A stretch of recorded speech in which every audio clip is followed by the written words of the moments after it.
तवज्जो है आपकी सबकी। मैं अर्ज कर रहा था, मेरे नबी गुजरे, कान में मेरे सरकार के किसी की आह की सदा आई। अब सही है, आह की सदा आई। आज हमारे मोहल्ले में भी लोग दुख में होते हैं, हम अपने घरों के अंदर चादर ओढ़ के सोते हैं और ये सोचते हैं ये तो उसका हिस्सा है, हमें क्या जरूरत पड़ी है उसका ख्याल करें। साहिब ये ना सोचा करो, अगर किसी को दुख में देखो नबी का उम्मती समझ के चले जाया करो। आज तुम उसके उम्मती के दुख में काम आओगे, कल नबी तुम्हारे दुख में काम आ जाएंगे। ये सोच के उम्मती के ख्याल के लिए जाया करो। मेरे नबी के कान में एक आह की सदा आई, मेरे नबी के नबूवत वाले कदम वहीं ठहर गए। कारी इरफान साहब तवज्जो फरमाएं और अरबाब मिंबर सभी से दुआओं का तालिब हूँ। मेरे नबी के कदम ठहर गए, सरकार ने गौर फरमाया आवाज़ किधर से आ रही है। सरकार कुछ कदम आगे बढ़े, मोड़ मुड़ा, एक दरवाज़ा नज़र आया।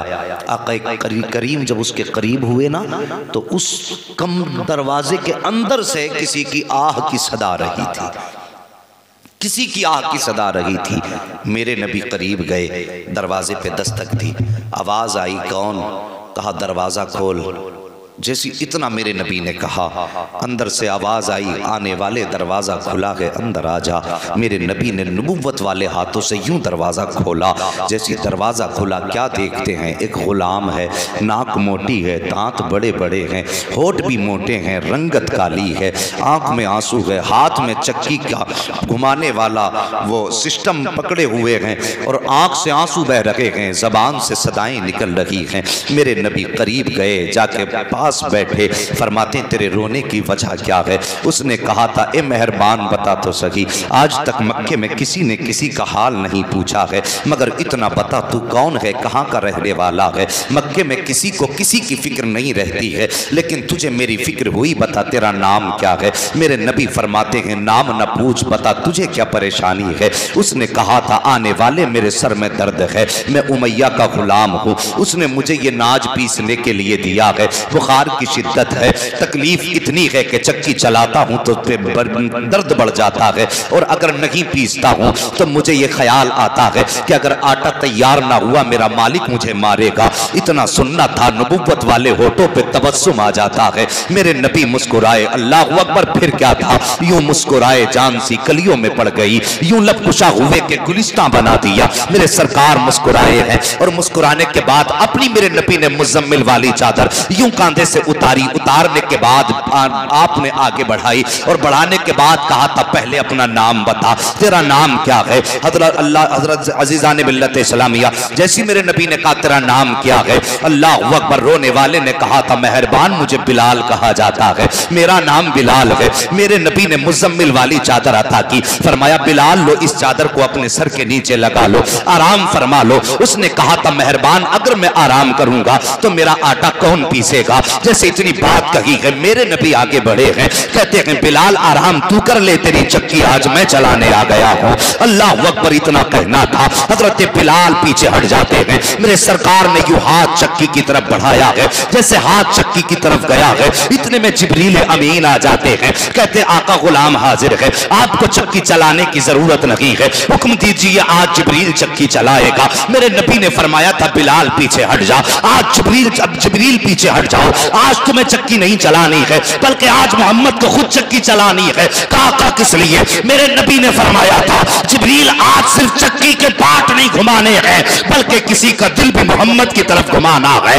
इतना कहा था, मेरे नबी ने चक्की चलाई है, आटा तैयार हो गया, फरमाते बिलाल आराम करो। आका करीम जाते जाते इरशाद फरमा रहे हैं ए बिलाल परेशान ना होना, मैं कल फिर आऊंगा और आने के बाद कल आकर के तेरा आटा तैयार कर दूंगा। दूसरा दिन आया है, फिर मेरे नबी आए हैं। अल्लाह अकबर। साहिब किसी के काम आ जाया करो, किसी की बिगड़े वक्त में उसका हाथ थाम लिया करो, तुम्हें तो पता ही नहीं है कि जन्नत कैसे मिला करती है। मेरे नबी ने फरमाया है जब कोई किसी के मुसीबत में काम आता है तो यहाँ मुसीबत सदा मुस्कुराता है और दर गुंबद खजरा में मदीने वाला मुस्तफा मुस्कुराते हैं। नारे तकबीर, नारे रिसालत, उलमाए अहले सुन्नत, मसलके आला हजरत मुफ्ती हम्माद मियां साहिब क़िबला, सर ज़मीने काजीपुरा, जल से ऐसाले सवाब, नारे तकबीर। वाह सुभान अल्लाह। जब तक बिके न थे तो कोई पूछता न था, तुमने खरीद कर हमें अनमोल कर दिया। अगले दिन मेरे नबी आए, फिर आटा तैयार किया। जब जाने लगे बिलाल ने कदम पकड़ लिए, कहने लगे मेहरबान, इतना हसीन तो आज तक मेरी आंखों ने कोई देखा ही नहीं, और फिर तेरी अदाएं, कुर्बान होने को दिल चाहता है, एक बार अपना नाम बता दे।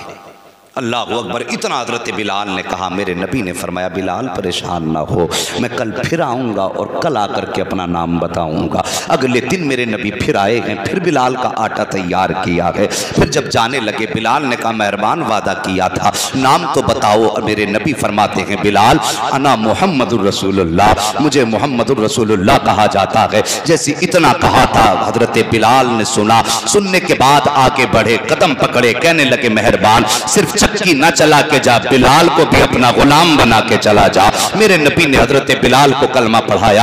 आका फरमाते हैं बिलाल अभी अपने ईमान का ऐलान मत कर देना, मक्के के लोग जालिम हैं, बड़ा जुल्म करेंगे। अल्लाह अकबर। इतनी बात मेरे नबी ने हजरत बिलाल से फरमाई है। लेकिन इश्क वो होता है जो सर चढ़ के बोला करता है। और फिर मेरे नबी के इश्क की कहानी सच तो ये है कि जुल्फ देखी है, कि नजरों ने घटा देखी है। अरे लुट गया जिसने मोहम्मद की अदा देखी है, जो मुस्तफा को एक बार देख लेता था बस फिर वो दीवाना हो जाता था। मेरे नबी फरमाते हैं बिलाल ऐलान मत कर देना। लेकिन इश्क था नबी का, कहां तक दबाते।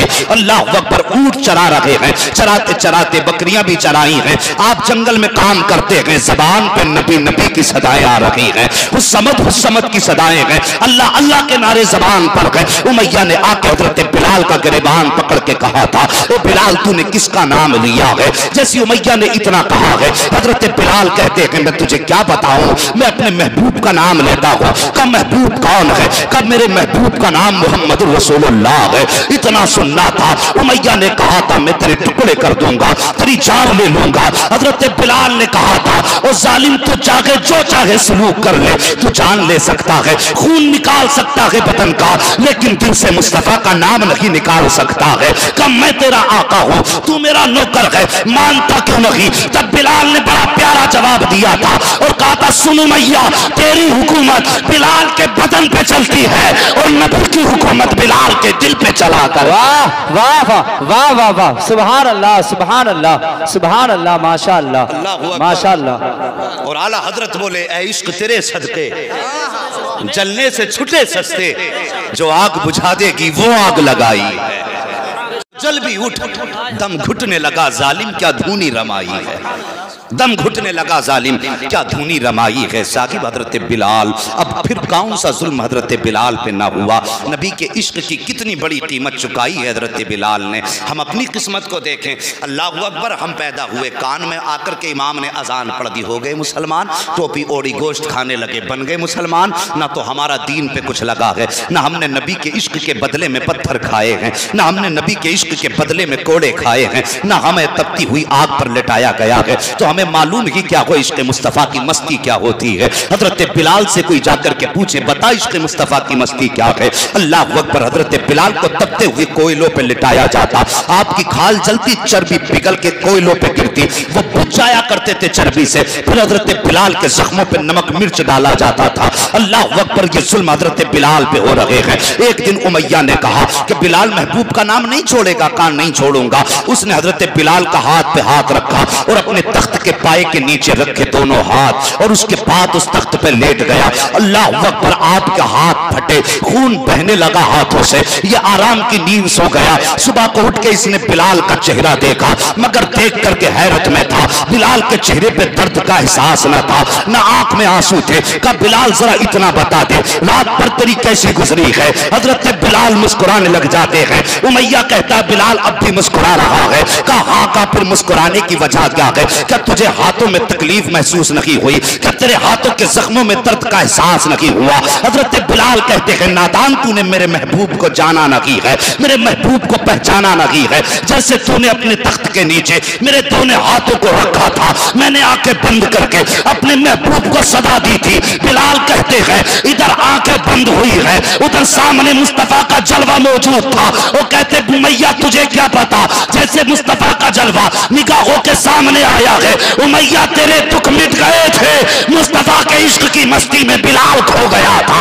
आज सुबह हो गई थी लेकिन जलवा नजरों में था। तभी तो आला हजरत ने कहा है, जब आ गई है जोशे रहमत पे उनकी आंखें, चलते बुझा दिए गए, रोते हंसा दिए। नारे तकबीर, नारे रिसालत, उलमाए अहले सुन्नत, मसलके आला हजरत, मसलके आला हजरत मुफ्ती हम्माद मियां साहिब क़िबला सरज़मीने काज़ीपुरा। नारे तकबीर, वाह वाह वाह वाह। थके तो नहीं है? सुभान अल्लाह, जरा सारे बोलते हैं या रसूल अल्लाह। अल्लाह सलामत रखे। अब लगता है कि महफिल मदीने की तरफ चलने लगी है। तवज्जो करो, ये बिलाल हर कीमत चुकाई बिलाल ने, हर जुल्म हजरत बिलाल पे हुआ, लेकिन वाह रे बिलाल तेरी किस्मत पे कुर्बान जाए। किसी ने कहा था बिलाल तुझ पर निसार जाऊं कि खुद नबी ने तुझे खरीदा। नसीब हो तो नसीब ऐसा, गुलाम हो तो गुलाम ऐसा। हजरत अबू बकर सिद्दीक एक दिन गुजर के जा रहे हैं, हजरत बिलाल पे जुल्म हो रहे हैं, कोड़े बरसाए जा रहे हैं। आए नबी की बारगाह में, रास्ते ही में पहले हजरत बिलाल को देखा। देखने के बाद नबी की बारगाह में आए, कहते हैं आका आज मैंने बिलाल पे जुल्म होते देखा है। लोग हजरत बिलाल को घसीट रहे थे, कोड़े मार रहे थे, लेकिन बिलाल की ज़बान पर आपका नाम था। मेरे नबी ने फरमाया काश कोई बिलाल को खरीद पाता। इतना अबू बकर सिद्दीक ने सुना, यार यार हो तो ऐसा मुस्तफ़ा का यारे गार देखो। सुभान अल्लाह। आज मदरसों के नाम पे कारी इरफान कहते हैं कि साहब मदरसे में प्लास्टर होना है, कारी नासिर कहते हैं 10 बच्चों के खाने का इंतजाम होना है। आदमी पेट पकड़ के बैठ जाता, अगर 10,000 दे दिए तो बच्चे कैसे पलेंगे। और वो कैसे आशिक थे यार, सब कुछ मुस्तफ़ा के लुटा के कहते थे हक तो ये है कि हक अदा ना हुआ। सब कुछ लुटा के फिर भी कहते थे मुस्तफ़ा की गुलामी का हक अदा ना कर पाए। कैसे आशिक थे।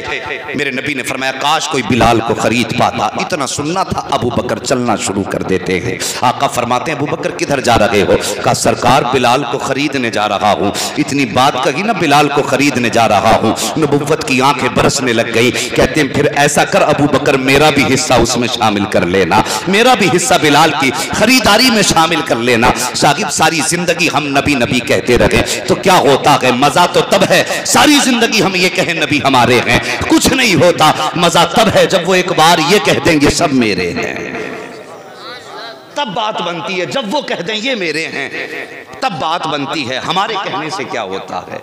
नसीब हजरत बिलाल का। हजरत अबू बकर सिद्दीक कहते हैं आका हिस्से की बात करते हैं, अबू बकर का माल भी आपका है, अबू बकर की जान भी आपकी है। पहुंचे ओ यार इश्क पैदा करो दिलों में, इश्क जवानों बच्चों, नबी का इश्क पैदा करो। नबी से ज्यादा कायनात में हमारे लिए कुछ भी नहीं है। अगर कोई ये कहे नबी के नाम पे सर कटाने के लिए तैयार हो तो खड़े हो जाओ कि हाँ नबी के नाम पे टुकड़े टुकड़े होने को तैयार हैं। नबी के एक आशिक को जब एक मुल्क में पकड़ा गया और यहूदियों ने पकड़ने के बाद कहा था मुस्तफ़ा का इश्क छोड़ दे, उनका नाम लेना छोड़ दे, तुझे यहाँ की हम गवर्नरी भी देंगे, दौलत भी देंगे। उसने कहा था पूरी दुनिया ला के कदमों पे डाल दो, मैं अपने नबी को नहीं छोड़ सकता हूँ।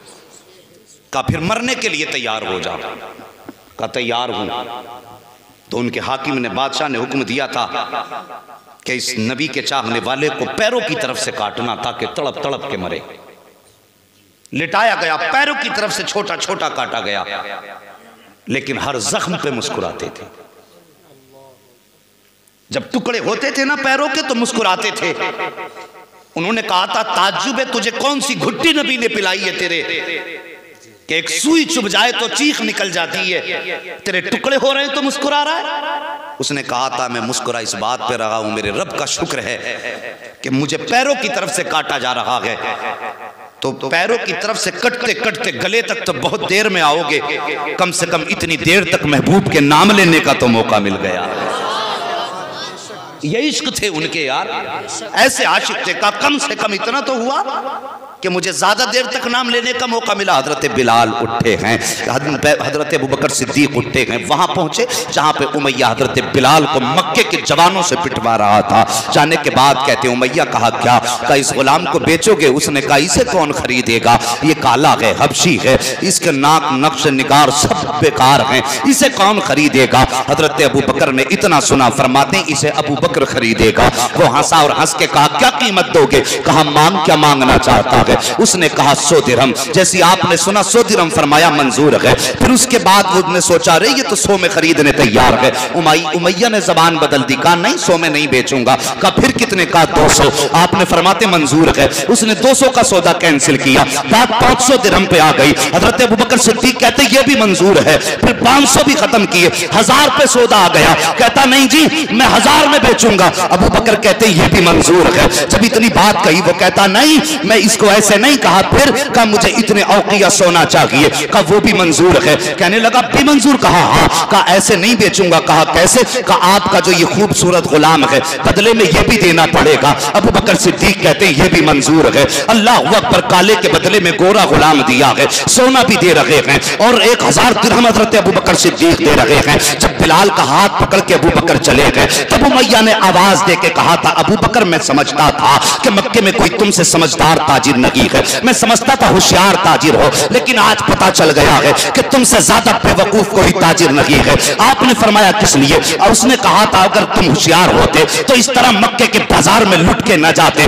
अबू बकर सिद्दीक मुस्कुराए हैं और मुस्कुरा के फरमाते हैं नादान में लुट के नहीं जा रहा हूं, बल्कि आज तक अबू बकर ने अपनी जिंदगी में इतना बड़ा मुनाफा कभी हासिल नहीं किया है जितना आज बेहतर सौदा अबू बकर लेकर के जा रहा है। तब उमैया ने कहा था तुम सौदे की बात करते हो, अल्लाह अकबर। अबू बकर कहते हैं सुन ले बात यह है कि अबू बकर लूट के नहीं जा रहा है बल्कि मक्के के पूरे बाजार को लूट के लेकर के जा रहा है। जैसे इतना उमैया ने सुना था अबू बकर बताओ तो सही कहना क्या चाहते हो? अबू बकर कहते हैं सुन बात यह है तूने कीमत बहुत थोड़ी लगाई है, इसकी कीमत बहुत थोड़ी लगाई है। नादान अगर तू इसकी कीमत आज अबू बकर की जान से लगा देता तो मैं जान दे देता, लेकिन बिलाल को खरीद के लेके जाता। तब उमैया ने कहा था बता तो सही अबू बकर आखिर इस बिलाल में ऐसा क्या है जिसकी हर कीमत देने के लिए तैयार है? तब अबू बकर सिद्दीक ने कहा था अरे तू क्या जाने इसकी शान क्या है?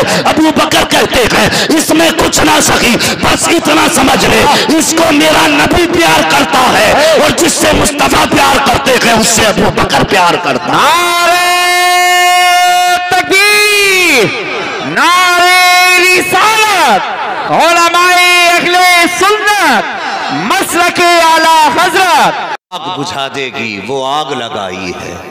यारे गार ने बिलाल को खरीदा, चलने की ताकत नहीं थी। हजरत बिलाल में चलने की ताकत नहीं थी, कांधे पे उठाया और मुस्तफा की बारगाह में लाके सामने आका करीम के जहां आका बैठे थे उसके दरवाजे पे लाके अल्लाह अकबर हजरत बिलाल को कांधे से उतारा। मगर हजरत बिलाल की गर्दन झुकी थी। हजरत बिलाल के तसव्वुर में ये बात थी कि जो आका होते हैं वो गुलामों को करीब नहीं करते हैं।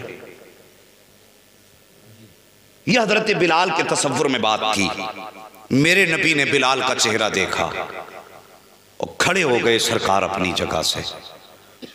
सामने बिलाल हैं, इधर आमीना के लाल हैं और आका ने यूं बाजू फैलाए, फरमाया आ बिलाल मेरे सीने से लग जा। अल्लाह अकबर। वो बिलाल जिसमें चलने की ताकत न थी, जैसे नबी ने यूं इशारा फरमाया है आ बिलाल मेरे सीने से लग जा, हजरत बिलाल ने दौड़ लगाई है और जाने के बाद वहां जाके ठहर गए जहां पर मुस्तफा का बिस्तर बिछा हुआ था। बिस्तर के ऊपर अभी बिलाल ने कदम नहीं रखा है, पहले ठहर जाते हैं। आका फरमाते हैं बिलाल क्यों ठहर गए हो? अर्ज करते हैं सरकार आप आका हो मैं नौकर हूं, आप मालिक हो मैं आपका गुलाम हूं, और गुलाम कभी आका के बिस्तर तक नहीं पहुंचा करते रहे हैं। मेरे नबी की आंखें बरसी हैं और बरसने के बाद फरमाते हैं बिलाल मोहम्मद इसी फर्क को मिटाने आया है, आज मेरे सीने से लग जा। अब जब हजरत बिलाल ने छलांग लगाई है और आका के सीने से यूं रख के लिपट के रोए हैं, ऐसा लगता था जैसे जन्मों के बिछड़े मिल रहे हो, ऐसा लगता था कि जैसे सदियों के फासले आज लम्हों में तय हो गए हो। हजरत बिलाल आका के सीने से लगे हैं। अब लगे हैं तो मामला ये है कि हटने का नाम नहीं ले रहे हैं। सरकार बिलाल को सीने से लगा के आंसू बहा रहे हैं और बिलाल आज आका के सीने से अपने हर दुख का इलाज कर रहे हैं। बिलाल तुम ही बता दो, जब नबी के सीने से लगे थे तो क्या महसूस किया था? तो आवाज आती है कि तुम क्या जानो, जब महबूब के सीने से लगा था तो ऐसा लगता था मक्के की सारी तकलीफें नबी के सीने से लगते ही खत्म हो गई। वाह वाह वाह वाह वाह वाह वाह, सुभान अल्लाह सुभान अल्लाह सुभान अल्लाह सुभान अल्लाह, माशाअल्लाह। तेरे सदके, क्या बात है, क्या बात है। छोटे सस्ते जो आग बुझा देगी वो आग लगाई है। अभी वक्त है ना आपके पास 15 मिनट का, और हाँ 15 मिनट रह गए, ईमानदारी की बात रखो। हाँ तवज्जो है, अल्लाह सबको सलामत रखे। तवज्जो का मतलब पैसे मत समझना भाई, हाँ बस तवज्जो का मतलब कि मेरी तरफ आपका जहन रहे, नींद और सुस्ती नहीं होनी चाहिए। इसलिए कि मैं जो बात कर रहा हूँ देखो पसीना आ रहा है, तो आप इसे यहाँ लिखिए और कोशिश कीजिए आशिक बनेंगे नबी के इंशाअल्लाह। मेरे नबी ने बिलाल को खरीदा और फिर क्या शान अता फरमाई मेरे मुस्तफ़ा ने। फतह मक्का के दिन मेरे नबी ने फरमाया बिलाल काबे की छत पे खड़े होकर अजान पढ़ो। इतनी बात मेरे नबी ने कही, हजरत बिलाल की गर्दन झुकी, कहने लगे आका मेरी क्या औकात काबे की छत पे खड़ा हूं। ये मक्के की वो गलियां हैं जहां बिलाल को गले में रस्सी बांध के खींचा जाता था, लोग जहां ठोकरों से बिलाल को मारते थे। आकाश मक्के वाले क्या कहेंगे? नबी ने फरमाया बिलाल मक्के वालों को यही दिखाना चाहता हूं। हजरत बिलाल काबे की छत पर खड़े हुए, कहते हैं आका सफर में आपके साथ रहा, अजान पढ़ने की जरूरत पड़ी, रुख काबे की तरफ किया। हजर में रहा, रुख काबे की तरफ किया। मस्जिदों में अदाने पड़ी, रुख काबे की तरफ किया। आका आज तो आपने काबे की छत पे खड़ा कर दिया है, अब मैं किस तरफ रुख करूं? मेरे नबी ने फरमाया बिलाल अब तक तुम काबे की तरफ रुख करते थे, आज काबे की तरफ रुख करके अजान पढ़ो। आला हजरत तभी तो बोले हाजियो आओ शहनशाह का रोजा देखो, काबा तो देख चुके काबे का काबा देखो। पूरी जिंदगी नबी के साथ